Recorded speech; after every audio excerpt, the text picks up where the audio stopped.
Quiero, para ya ir acabando, podría ser mucho más extensivo, quiero también dos cosas rápidamente. Una, recordar, sé que recordar porque está en la mente de todos, Colombia es el país más peligroso del mundo para la actividad sindical, Se anuncia que durante el mandato del presidente Uribe más de 600 sindicalistas fueron asesinados, El año pasado, el año 2008, fueron asesinados 49 sindicalistas en Colombia. En el momento que estábamos haciendo el informe del año 2009, iban ya 21 asesinatos. Y eso, que los trabajadores del campo, los campesinos y campesinas y los maestros, profesores de enseñanza, están siendo retirados y no contabilizados como asesinados o sindicalistas asesinados. Y como sabéis también, se están cometiendo muchos de los asesinatos a través de la utilización de armas blancas con el objetivo de encuadrar dentro de la delincuencia común esos asesinatos. Hay una persecución también brutal y radical del movimiento de lesbianas, gays, bisexuales, transgénero y transexuales en Colombia.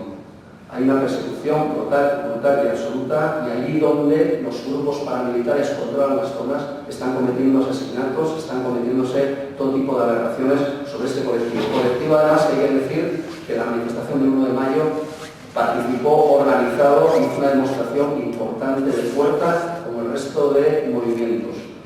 Nosotros recibimos denuncias de 67 homicidios de personas del colectivo LGTB en Colombia.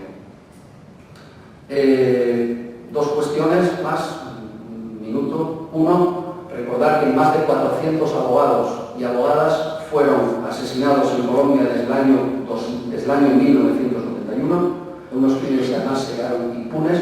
Ser defensor de los defensores de los derechos humanos o defensor de presos políticos que convierte también en objetivo militar en Colombia. Y quisiera también destacar la dificilísima situación en la que sobreviven los pueblos indígenas en Colombia, que son víctimas brutales de la violencia y los desplazamientos forzados.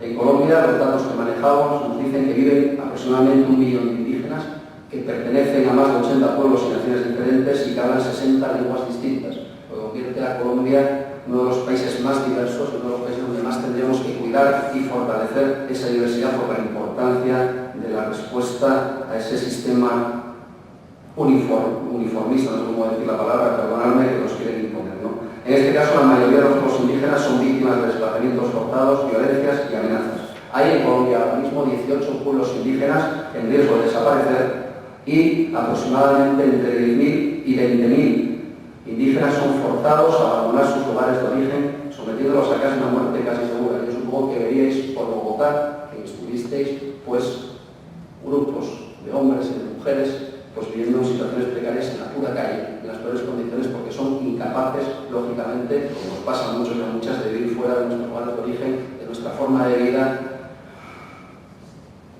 Acabo expresando, y permitid esta parte, pero yo creo que es una parte importante también.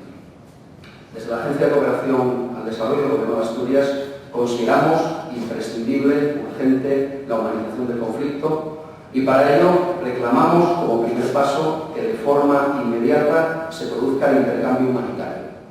Pensamos que ningún acto violento por parte de los actores enfrentados debería ser un obstáculo ni justificación para dilatar o impedir la realización. Por lo tanto, quiero expresar aquí públicamente el apoyo a colombianos y colombianas por la paz, el apoyo a Movice, el apoyo a la Comisión Ética y el apoyo a la senadora Piedad Córdoba como interlocutor que podría, alrededor de ella, abrir un espacio de diálogo y negociación para su relación. Rechazamos además cualquier tipo de acción militar que ponga en peligro la vida de las personas privadas de libertad. Pensamos que la necesidad de un acuerdo humanitario es urgente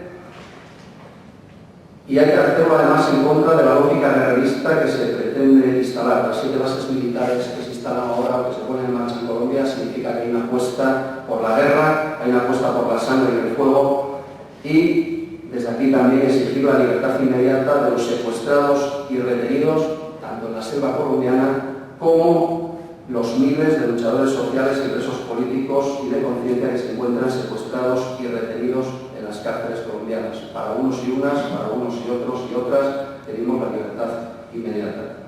Por lo tanto, de aquí hacemos un llamamiento a las partes a que den los pasos necesarios para posibilitar facilitar el intercambio humanitario que pueda abrir la puerta para acuerdos humanitarios.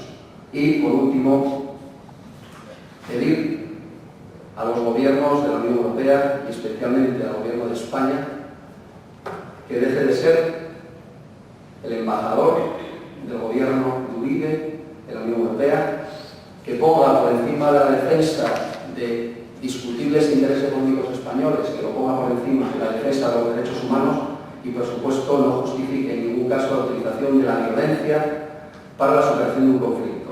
Porque hay que decir con claridad que allí, en cualquier parte del mundo, donde se instalaron bases militares con el objetivo, dicen, de acabar con el narcotráfico y con el terrorismo, ni se acabó con el narcotráfico ni se acabó con el terrorismo.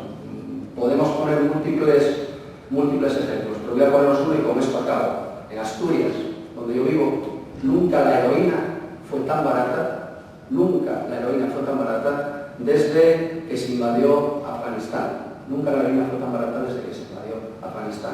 Por lo tanto, desgraciadamente, vuelve a ser ni más ni menos que la opción por una salida militar, y pensamos que la guerra, después de la implementación del Plan Colombia, después de la implementación del Plan Patriota, demostró que la política de seguridad democrática que pone en marcha el gobierno de Uribe ni da seguridad, ni es democrática, ni acaba con los grupos guerrilleros, ni permite una salida militar ni violenta al conflicto armado, político y social que se vive en Colombia. Solamente una paz con justicia social permitiría superar la situación en la que se encuentran en estos momentos millones de personas